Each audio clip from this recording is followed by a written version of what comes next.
Assalamualaikum warahmatullahi wabarakatuh. Perkenalkan, nama saya Nazara Madina Tazila dengan NPM 242300807. Saya dari kelas 5C PGSD. Di sini saya akan menjelaskan materi mata kuliah pengembangan pembelajaran IPS di SD dengan dosen pengampu Bapak Dr. Tio Gusti Satria, Magister Pendidikan. Baiklah, untuk materi pertemuan pertama kali ini, saya akan membahas tentang pembelajaran IPS di SD berdasarkan kurikulum yang relevan, yaitu kurikulum Merdeka.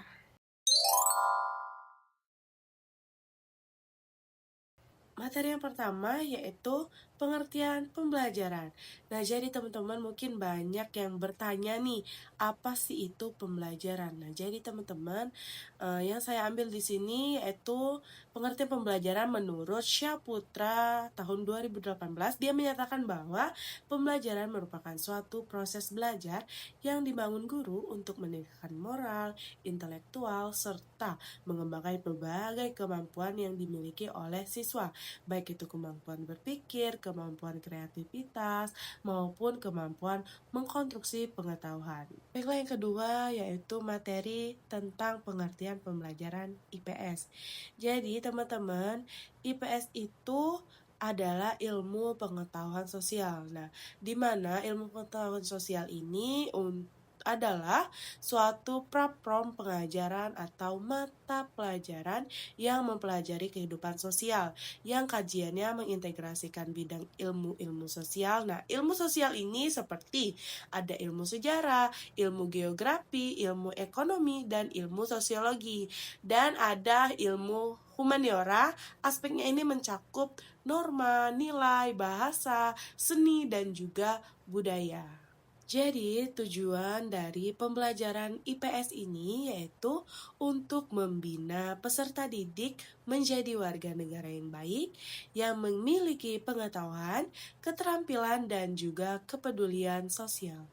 Jadi, sebelum masuk ke materi selanjutnya tentang pembelajaran IPS di SD berdasarkan kurikulum Merdeka, kita harus lebih tahu terlebih dahulu apa sih itu kurikulum Merdeka. Nah, jadi teman-teman, kurikulum Merdeka ini adalah kurikulum dengan pembelajaran ekstrakurikuler yang beragam, di mana konten akan lebih optimal agar peserta didik memiliki cukup waktu untuk mendalami konsep dan menguatkan kompetensi.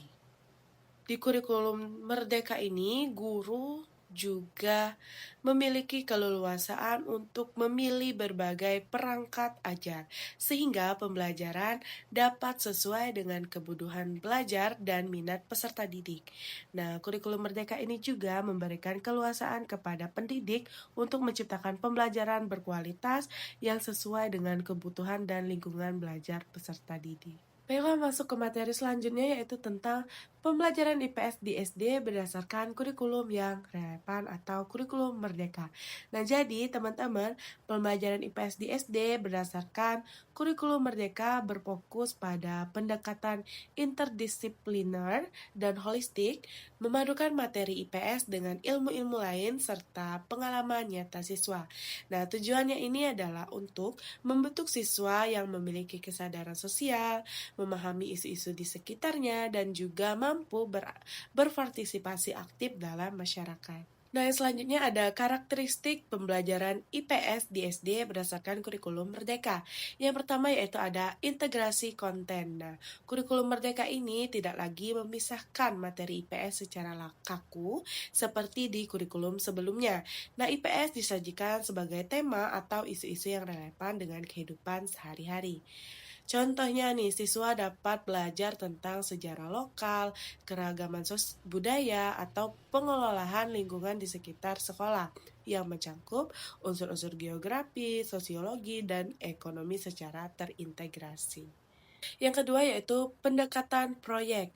Nah, pembelajaran IPS ini seringkali menggunakan pendekatan berbasis proyek atau project based learning, yaitu siswa tidak hanya menerima materi, tetapi juga diajak untuk melakukan penyelidikan, observasi, dan analisis terhadap isu-isu sosial.